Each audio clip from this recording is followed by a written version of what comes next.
कल्पवृक्ष. कल्पवृक्ष म्हणजेच नारळ.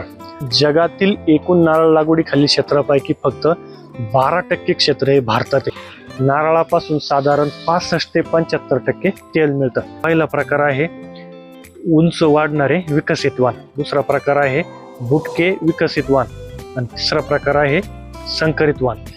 त्याआधी एक विनंती, शेतीशास्त्र चॅनलवर जर आपण नवीन असाल तर चॅनलला सबस्क्राईब करायला विसरू नका. आपला छानसा अभिप्राय द्या आणि व्हिडिओ शेअर करायला विसरू नका. नमस्कार शेतकरी बंधूंनो. शेतकरी बंधूंनो, आज आपण अशा एका फळपिकाबद्दल माहिती घेणार आहोत आणि त्या फळपिकाचं अर्थकारण जाणून घेणार आहोत, ज्याकडे आता शाश्वत आर्थिक उत्पादन देणारं नगदी पीक म्हणून पाहण्याची वेळ आलेली आहे. आणि ते फळपीक आहे कल्पवृक्ष. कल्पवृक्ष म्हणजेच नारळ. पण खरंच ह्या नारळाकडे आर्थिक उत्पादन देणारं नगदी पीक म्हणून पाहायचं का, आणि पाहायचं असेल तर का, या दोन्ही बाजूने आज आपण सविस्तर चर्चा करणार आहोत. शेतकरी बंधूंनो, नारळाला कल्पवृक्ष म्हटलं जातं कारण नारळाच्या झाडाचा कुठलाही भाग हा वाया जात नाही.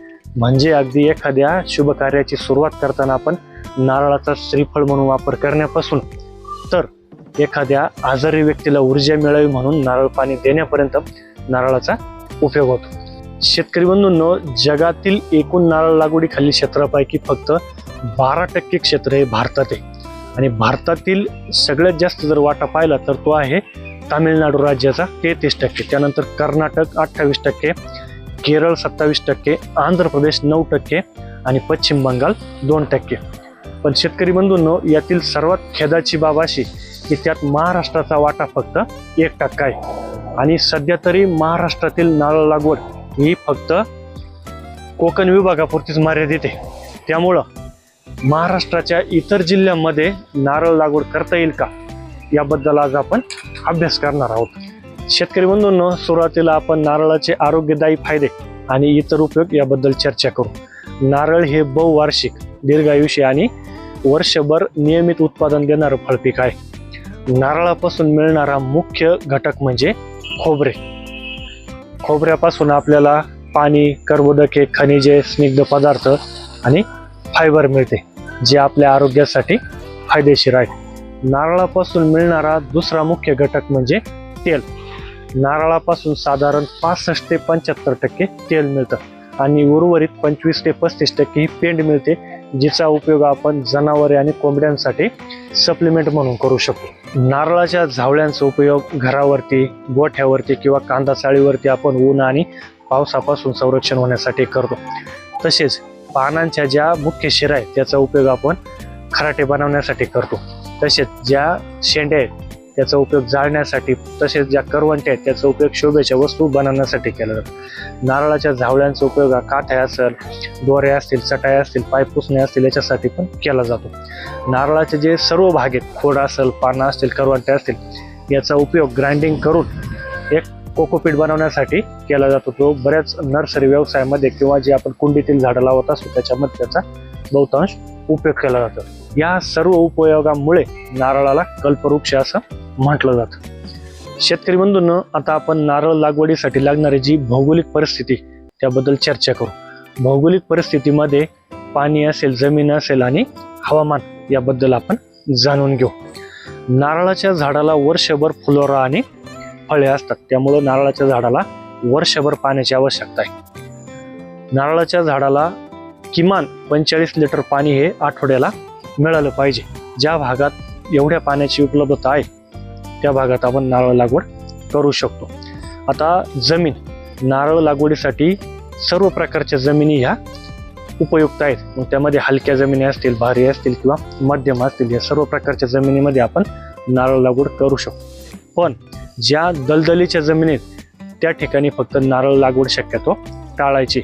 त्या जमिनींमध्ये पण सुधारणा करून आपण नारळ लागवड करू शकतो. त्यासाठी काय करायचं आहे की जे क्षेत्र आहे किंवा जी जमीन आहे त्या जमिनीच्या चारी बाजूनी काय करायचे, 2 ते 3 फुटाचे सर काढायचे. म्हणजे जे पावसाचं पाणी त्या ठिकाणी साचणार आहे त्याचा निचरा होऊन ते आपल्याला शेताच्या बाहेर काढून घेता येईल. शेताचे जे छोटे, मध्यम किंवा मोठे बांध आहेत त्या बांधावरती सुद्धा आपण एकेरी ओळ पद्धतीने नारळ लागवड करू शकतो. फक्त तिथे पाण्याची शाश्वत सोय असणं गरजेचं आहे. त्याचबरोबर ज्या हलक्या किंवा डोंगराळ भागातले जे मुरमाड जमिनी आहेत फक्त 2 मीटर पर्यंत तिथं खडक नकोय अशा ठिकाणी सुद्धा आपण नारळ लागवड करू शकतो. साधारण 5 ते 8 सामू असलेल्या जमिनींमध्ये सुद्धा आपण नारळ लागवड योग्य पद्धतीने करू शकतो. हवामानाचा जर विचार केला तर महाराष्ट्रातील जवळपास सगळ्याच जिल्ह्यातील हवामान हे नारळ लागवडीसाठी अनुकूल आहे. राज्यामध्ये उन्हाळा, पावसाळा आणि हिवाळा हे तिन्ही ऋतू संतुलित आणि चांगल्या प्रकारे वितरित झालेले आहेत.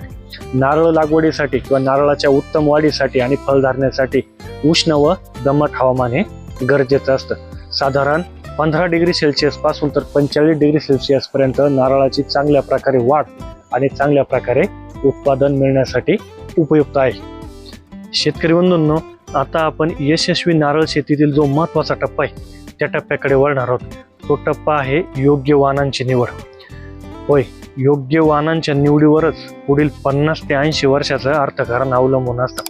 आणि नारळ लागवड करताना आपण कोणत्या उद्देशानं लागवड करतोय हे जास्त महत्त्वाचं आहे. मग त्यामध्ये खोबरे असेल किंवा तेल असेल किंवा इतर प्रक्रिया उत्पादने असतील याच्यानुसार आपल्याला वाणांची निवड करणं सोपं जातं. नारळ वाणांचे 3 प्रकारामध्ये विभाजन केलं जातं. त्यातला पहिला जो प्रकार आहे तो आहे उंच वाढणारे वाण, त्यालाच आपण टॉल व्हरायटीज म्हणतो. दुसरा जो प्रकार आहे तो आहे बुटके विकसित वाण, त्यालाच आपण ड्वार्फ व्हरायटीज म्हणतो. आणि तिसरा जो प्रकार आहे तो आहे संकरित वाण, त्यालाच आपण हायब्रिड्स म्हणतो. तर या तिन्ही प्रकारांमध्ये कोणकोणत्या व्हरायटीज येतात आणि त्याचे काय काय गुणधर्म आहेत ते आपण सविस्तर पाहू. सुरुवातीला ज्या उंच वाढणाऱ्या व्हरायटीज आहेत त्याच्याबद्दल आपण चर्चा करू. ज्या उंच वाढणाऱ्या व्हरायटीज आहेत त्याला आपण टॉल व्हरायटीज म्हणतो. त्याच्यामध्ये साधारण बानवली, त्यालाच आपण वेस्ट कोस्ट टॉल म्हणतो. त्यानंतर प्रताप, ईस्ट कोस्ट टॉल, चंद्रकल्प आणि केराकल्प ह्या व्हरायट्यांचा समावेश होतो. आता ह्या उंच वाढणाऱ्या वाणांचे आपण गुणधर्म पाहू. या वाणांचे आयुष्यमान हे साधारण 70 ते 100 वर्षापर्यंत आहे. ह्या झाडांची उंची साधारण 15 ते 18 मीटर पर्यंत आहे, म्हणजे हे 50 ते 60 फुटापर्यंत वाढतात. या उंच वाढणाऱ्या वाणांमध्ये फळधारणेचा कालावधी हा 7 ते 9 वर्षानंतर आहे, म्हणजे लागवडीपासून 7 ते 9 वर्षानंतर फळधारणा सुरू होते. आता फळांची संख्या जर पाहिली प्रतिवर्ष प्रति झाड तर ती 70 ते 110 पर्यंत आहे. खोबऱ्याचं जर प्रमाण पाहिलं प्रति नारळ साधारणपणे ते 125 ते 190 ग्रॅम पर्यंत आहे. आणि या उंच वाढणाऱ्या वाणांमध्ये तेलाचं जर प्रमाण पाहिलं तर ते 60 ते 75% आहे. म्हणजे या उंच वाढणाऱ्या वाणांचा मुख्य उपयोग हा खोबरे आणि तेलासाठी केला जातो. आता यानंतरचा जो प्रकार आहे तो आहे बुटके विकसित वाण, त्यालाच आपण ड्वार्फ व्हरायटीज म्हणतो. यामध्ये येणाऱ्या व्हरायटीज कोणत्या आहेत त्या बघू. यामध्ये चौघाट ग्रीन ड्वार्फ, चौघाट ऑरेंज ड्वार्फ, त्याच्यानंतर मलायन ग्रीन ड्वार्फ, त्यालाच आपण मलेशियन ग्रीन ड्वार्फ पण म्हणतो.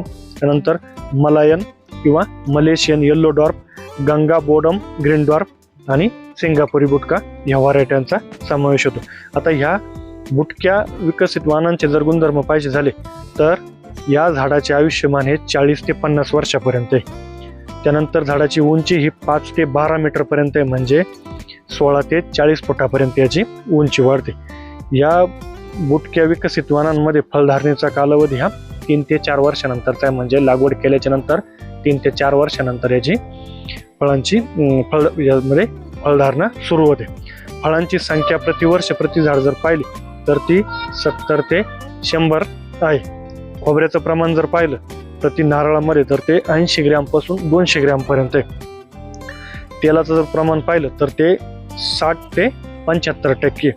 या बुटक्या विकसित वाणांचा मुख्य उपयोग जर पाहिला तर तो शहाळे, त्यालाच आपण मलई म्हणतो, पाणी, खोबरे आणि तेल या सर्वांसाठी व्हरायट्या फेमस आहेत.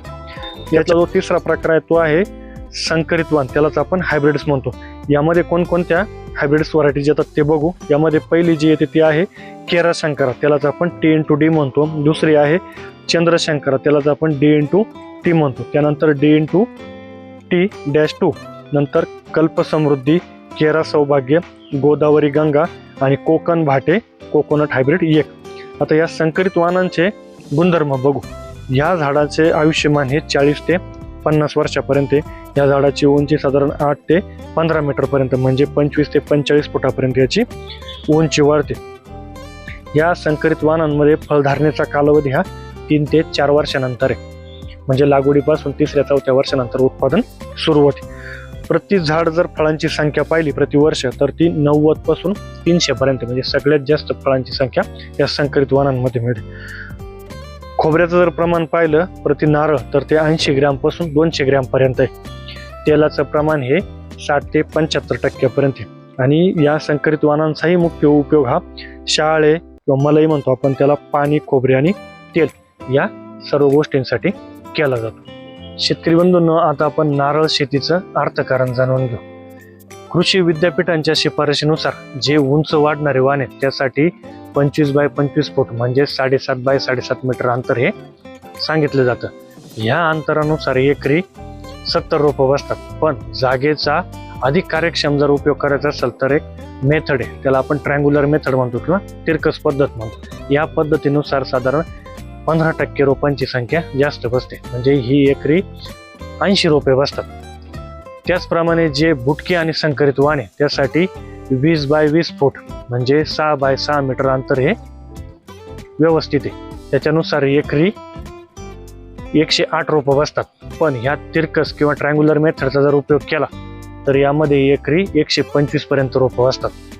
नारळ लागवड केल्यापासून तर उत्पादन सुरू होईपर्यंत किती खर्च येतो हा खर्च लक्षात घेणं अत्यंत महत्त्वाचं आहे. यामध्ये जमिनीची मशागत असेल, खड्डे खोदाई असेल, रोपांची किंमत असेल, त्याचप्रमाणे ठिबक असेल, आंतर मशागत असेल, तण व्यवस्थापन असेल, खते व औषधं असतील, या सर्वांचा अभ्यास करणं अत्यंत महत्त्वाचं आहे.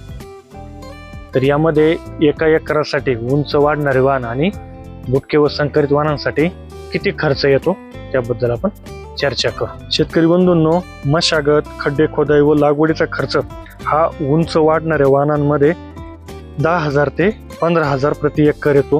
तोच खर्च बुटके व संकरित वाणांमध्ये 15 ते 18,000 पर्यंत येतो. त्यानंतर ठिबक सिंचनाचा जर खर्च पाहिला तर तो उंच वाढणाऱ्या वाणांमध्ये 15,000 पासून 20,000 पर्यंत येतो. तोच खर्च बुटक्या व संकरित वाणांमध्ये 20,000 पासून 22,000 पर्यंत येतो. सेंद्रिय आणि रासायनिक खतांचा खर्च जर पाहिला तर उंच वाढणाऱ्या वाणांमध्ये तो खर्च 8,000 पासून 12,000 पर्यंत आहे आणि बुटक्या व संकरित वाणांमध्ये 12,000 पासून 15,000 पर्यंत आहे. त्यानंतर पीक संरक्षण यामध्ये उंच वाढणाऱ्या वाणांमध्ये 3,000 पासून 5,000 पर्यंत आणि बुटक्या व संकरित वाणांमध्ये 5,000 पासून 7,000 पर्यंत येतो. आंतर मशागतीसाठी लागणारा जो खर्च आहे तो उंच वाढणाऱ्या वाणांमध्ये 8,000 ते 10,000 आहे आणि बुटक्या व संकरित वाणांमध्ये 8 ते 10,500 पर्यंत खर्च येतो. रोपांचा जर खर्च पाहिला तर तो 12,000 ते 15,000 पर्यंत उंच वाढणाऱ्या वाणांमध्ये येतो. तर बुटक्या व संकरित वाणांमध्ये हाच खर्च 31,000 ते 37,500 रुपयापर्यंत येतो.